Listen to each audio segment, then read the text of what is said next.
সমকামিতা প্রমোট করে বিভিন্ন নাটক সিনেমা আমাদের দেশে তৈরি করা হচ্ছে। সম্প্রতি ঈদের একটি নাটকও এই বিষয়ে তৈরি করা হয়েছে। এটা নিয়ে ফেসবুকে সমালোচনা চলছে, বিষয়ে কিছু বলবেন? ভাইরা আমার, খুবই দুঃখজনক বিষয়, বিনোদনের নামে, নাটক সিনেমার নামে আমাদের দেশে অনেক অবৈধ বিষয়কে স্বাভাবিক করে ফেলা হয়েছে। আজ থেকে 15-20 বছর আগেও, 30 বছর আর 25 বছর আগেও এই সমাজে কোনো একটা পুরুষ কোনো একটা নারী বিবাহ বহির্ভূত সম্পর্ক করাকে অত্যন্ত দোষণীয় মনে করা হতো, শহরে গ্রামে সর্বত্র। ঠিক না ঠিক? নাটক সিনেমার নামে, বিনোদনের নামে যেগুলো দেখে আপনারা হাসি পান, আনন্দ পাওয়ার চেষ্টা করেন, বিনোদন পাওয়ার চেষ্টা করেন, সময় কাটাবার চেষ্টা করেন, এগুলোর নাম দিয়ে, এগুলোর মোড়ক দিয়ে এই তথাকথিত বয়ফ্রেন্ড গার্লফ্রেন্ড কালচারকে প্রমোট এবং প্রতিষ্ঠা করা হয়েছে এই সমাজে। এখন আর কারো বয়ফ্রেন্ড আছে, কারো গার্লফ্রেন্ড আছে এটা বলতে এখন আর মুখেও বাধে না, অর্থাৎ লাজ লজ্জা শরমটাও উঠে শেষ হয়ে গেছে। এটা খুব ভয়ঙ্কর একটা ব্যাপার। অপরাধ করার পর অপরাধ বোধ থাকা, এটা খুব তুলনামূলকভাবে, ওইটার তুলনামূলকভাবে সহনীয়, এটাও মন্দ, কিন্তু ওইটার তুলনায় কম মন্দ। আর যদি কেউ অপরাধ করার পর অপরাধকে অপরাধ মনে না করে, দোষ মনে না করে, এটা ভয়াবহ, এটা কুফরি, এটা ঈমান যাওয়ার মতো বিষয়।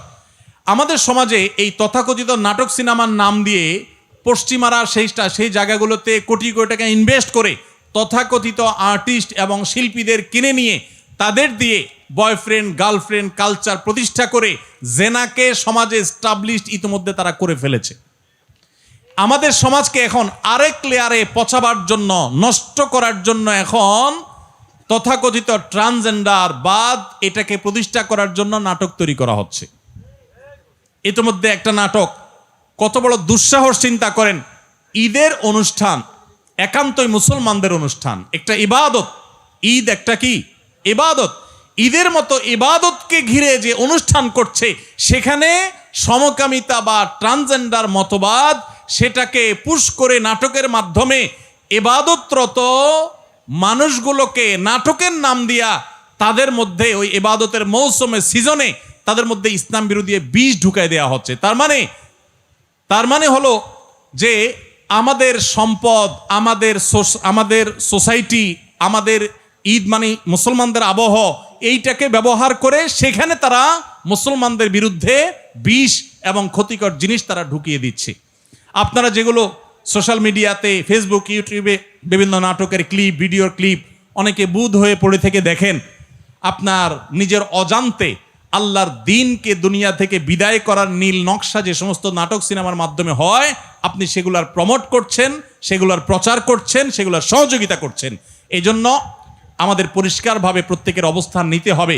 যেই সমস্ত কোম্পানি, যেই সমস্ত আপনার ব্যবসা প্রতিষ্ঠান এই সমস্ত ট্রান্সজেন্ডার মতবাদ, এই সমস্ত সমকামিতা, যেটা আমাদের রাষ্ট্রের আইনেও 2 বছর কারাদণ্ড বলা আছে, এরকম একটা রাষ্ট্রের আইন বিরোধী এবং বাংলাদেশের হিন্দু, মুসলিম, খ্রিস্টান, বৌদ্ধ সকল ধর্মের মানুষের সর্বসম্মতিক্রমে সকল ধর্মমতে যেটা অন্যায়, অপরাধ এবং পাপের কাজ, রাষ্ট্রীয় আইনে যেটা অবৈধ, সেরকম একটা জিনিসকে যারা স্বাভাবিক করার চেষ্টা করছে, তারা হোক বিশ্ববিদ্যালয়, হোক তারা ব্যাংক, হোক তারা মোবাইল ব্যাংকিং কোম্পানি, হোক তারা অন্য কোনো প্রতিষ্ঠান, হোক তারা যেই কোনো প্রতিষ্ঠান, তাদেরকে বর্জন করা, বয়কট করা, উপযুক্ত শাস্তি নিশ্চিত করার চেষ্টা করা আমাদের প্রত্যেকটা মানুষের দায়িত্ব।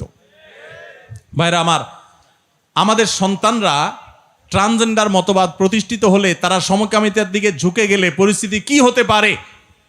আমেরিকার মতো দেশের অভিভাবকরা রাস্তায় নেমে এসেছে, কারণ গোটা সমাজের সিস্টেমটা ভেঙে ফেলা হয়েছে।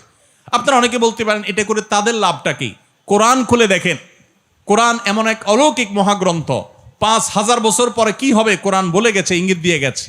আল্লাহ সুবহানাহু ওয়া তাআলা বলেছেন, ফালা ইউগাইয়িরুন্না খালকাল্লাহ, শয়তানের অন্যতম একটা কাজ হবে মানুষের সৃষ্টির মধ্যে পরিবর্তন সাধন করে সেখানে পুরো সিস্টেমটাকে আপনার ভেঙে চুরে একাকার করে দেওয়া। নারী পুরুষের কোনো ভেদাভেদ তারা রাখতে চায় না।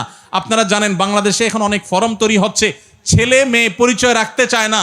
শুরুতে শুরু হয়েছে ছেলে মেয়ে, আবার ট্রান্সজেন্ডার, একটা হলো তৃতীয় লিঙ্গ যেটাকে বলেন আপনারা, অর্থাৎ হিজড়া, সেটা তো একটা জিনিস, সৃষ্টিগত ব্যাপার, ওইটার ব্যাপারে তো কোনো ভিন্নমত নাই। তারা তো আল্লাহ সৃষ্টি, ওইরকমই তারা থাকবে, অথবা তাদের ট্রিটমেন্ট করে একটা পর্যায়ে তাদেরকে আনা যাবে, তাদের অধিকার সুসংরক্ষিত সাংবিধানিকভাবেও ধর্মীয়ভাবেও।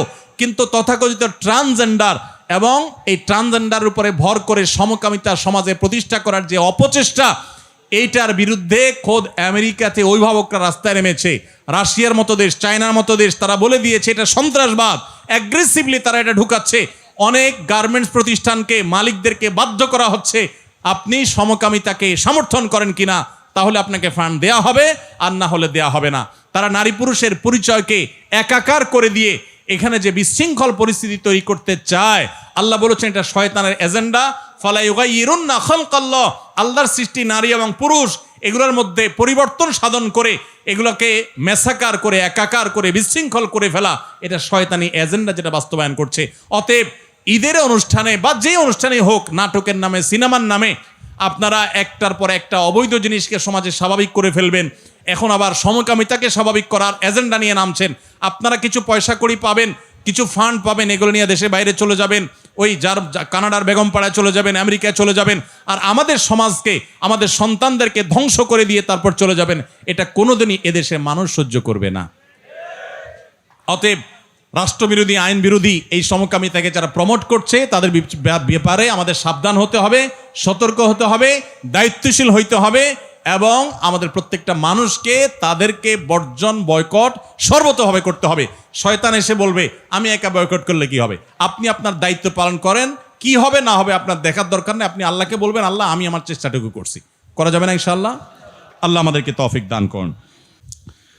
চট্টগ্রামে একটা প্রচলিত কথা আছে, পীর না ধরলে নাকি বেহেশতে যাওয়া যাবে না, সরাসরি নাকি আল্লাহকে পাওয়া যায় না। কথাটা কতটুকু সত্য? এটা শুধু চিটাগাংয়ের কথা না বাজি, পুরো দেশে ইল্লা কথা মানুষ কয়। শুধু চিটাগাংয়ের কথা না, এটা সারা দেশেই মানুষ এরকম কথা বলে যে কারোর পীর না থাকলে সে জান্নাতে যাবে না, আর আল্লাহকে পাইতে হলে মাঝখানে ভায়া হিসাবে পীর লাগে। দেখুন, এটা একেবারে ভিত্তিহীন কথা। কোরআন হাদিসের কোনো কোথাও এর কোনো নাম নিশানা নাই। মনে রাখবেন, হিন্দুদের বা অন্য ধর্মাবলম্বীদের সাথে মুসলমানদের যেসব বিষয়ে পার্থক্য আছে, এই পার্থক্যগুলোর ভিতরে প্রধান পার্থক্য হলো তারা ঈশ্বরকে পাওয়ার জন্য বিভিন্ন দেবদেবীর আশ্রয় নেয়, তাই না? দেবদেবীর পুজো করে, তারা তাদের ঈশ্বরদের পাইয়ে দেয়, তাই না? ডাইরেক্ট না। তাদের জ্ঞানের জন্য তারা সরস্বতীকে পূজা করে, আরেকটার জন্য আরেকজনকে পূজা করে, দুর্গার একটার জন্য পূজা করে, এগুলো সব বিভিন্ন দেবদেবী পূজা করে তারা ঈশ্বরকে সন্তুষ্ট করতে চেষ্টা করে। মুসলমানদের মূল থিমটাই হলো ইয়াকা না'বুদু ওয়া ইয়াকা, তোমারই শুধু ইবাদত করি, কোনো দেবদেবীর না, কোনো ভায়ার না, কোনো মিডিয়ার না, কোনো মাধ্যমের না, কোনো পীরের না, সমস্ত ইবাদত শুধু কার? আর তোমার কাছেই শুধু সাহায্য চাই, এটাই তাওহীদ। আর এটার বিনিময়ে আল্লাহ জান্নাত দিবেন। এই জন্য কোনো মুসলমান, কোনো ভাই আমার, কোনো বোন আমার যেন শিরকে লিপ্ত না হন, ভাইরা আমার। হ্যাঁ, অবশ্যই পীর নাম দেন, অন্য কোনো নাম দেন আপনি, কোনো একজন আলিম, কোনো একজন মুত্তাকি, পরহেজগার বা একাধিক কোনো ভালো মানুষ, তার সান্নিধ্যে আপনি থাকলেন ভালো হওয়ার জন্য, তার কাছ থেকে গাইডলাইন গ্রহণ করলেন, কোরআন হাদিসের আলোকে যদি তিনি বলেন তাহলে সেগুলো নিলেন, এটা তার কাছ থেকে ভালো কিছু গ্রহণ করবার জন্য করলেন, এগুলো জায়েজ আছে। বরং শুধু জায়েজ না, এগুলো বরং করা কাম্য। আল্লাহ বলেছেন ইয়া আইয়ুহাল্লাযীনা আমানুত্তাকুল্লাহ ওয়া কুনু মা'আস সাদিকিন, হে ঈমানদারগণ তাকওয়া অবলম্বন করো এবং সত্যবাদীদের সাথে থাকো। সেই হিসাবে আপনি ভালো মানুষ, নেককার মানুষ, আল্লাহওয়ালা মানুষ, পরহেজগার মানুষ, তাদের সাথে থাকবেন, উঠা বসা করবেন, তাদের সান্নিধ্যে দিবেন। কিন্তু ওই যে পীর না ধরলে, ধরাধরি জিনিসটা তো ভাই ভালো জিনিস না। কি বলেন ও বাজি? ধরাধরি কি ভালো জিনিস নাকি? ধরাধরি করা, ধরাধরি কাউকে যদি ধরে, এটা তো নেগেটিভ অর্থে হওয়ার সম্ভাবনা আছে, তাই না? এখন বলছেন পীর না ধরলে বেহেশতে যাওয়া যাবে কিনা। ভাই, কারো ধরাধরি করার দরকার নাই। নেককার মুত্তাকিদের পারলে সোহবত সান্নিধ্যে যাবেন। এছাড়া আল্লাহ জান্নাতকে কোনো ব্যক্তির উপর ডিপেন্ডেন্ট করে দেন না, যে তুমি অমুক হুজুরের পিছনে না গেলে, কোনো একটা হুজুর না ধরলে তোমার জান্নাত যাবে না। না, কোনো হুজুরের উপরে আপনাদের জান্নাত ডিপেন্ড করে না। আপনার জান্নাত ডিপেন্ড করে আপনার আমলের উপরে। আলেম ওলামাদের কাছ থেকে কোরআন হাদিসের জ্ঞান আহরণ করবেন, ভালো মানুষের সান্নিধ্যে যাবেন, সে আলেম না হলেও হতে পারে, কিন্তু সেটার উপরে আপনার জান্নাত একেবারে ঝুলে আছে, ওইটা না হলে আপনি যাবেন না, ব্যাপারটা সেরকম না। আস-সুন্নাহ ফাউন্ডেশন, উম্মার স্বার্থে সুন্নাহর সাথে।